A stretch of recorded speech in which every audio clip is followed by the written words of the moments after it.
जय महाराष्ट्र मित्रांनो, विशाल काकोडे 98 YouTube channel तुमचं स्वागत आहे. मित्रांनो, खूप दुर्दैवी घटना घडली मित्रांनो. यवतमध्ये खूप अशी भयंकर अशी घटना घडली मित्रांनो. खूप काडीमा फासणारी घटना झाली मित्रांनो, की एक कॉन्स्टेबल शोधण्यासाठी इतकी यंत्रणा सुद्धा लावून सुद्धा अजूनपर्यंत ते कॉन्स्टेबल सापडत नाही. किती दुर्दैवी घटना आहे मित्रांनो पोलिसांची.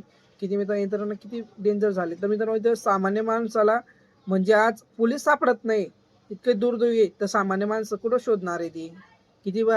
किती डेंजर घटना आहे. मी यांचा पोलिसांचा मी जाहीर निषेध करतो. कुठल्या मी काय पक्षाचा नाही, काही कोणाचा नाही. सामान्य माणसाला पोलीस असो कोणी बसो सगळ्यांना न्याय समान असायला पाहिजे. हा बघा व्हिडिओमध्ये तुम्हाला सविस्तर माहिती मिळणार आहे मित्रांनो. ठीक आहे, आता काम परवादिवशी झालेलं आहे. आम्ही सोडलं कसं त्याला उद्या कधी आत्महत्या केल्यानंतर सोडणार कसं आहे बाबा?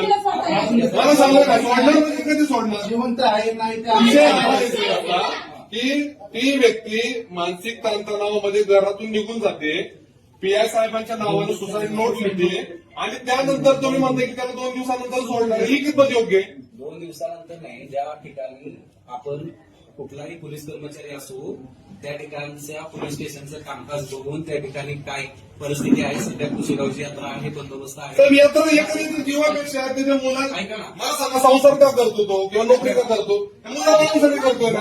मग त्यांनी त्याच्या मुलाचा वाढदिवस साजरा नाही करायचा का? मी 1 वर्षापासून सुट्टीवरती गेलो नाही. ऐका, मी 1 वर्षापासून सुट्टीवरती गेलो आहे. मी असं म्हणत नाही माझ्या मुलासाठी मी हे करतोय म्हणून ड्युटी. मी माझ्या मनाने इथं ड्युटी करण्यासाठी आलोय.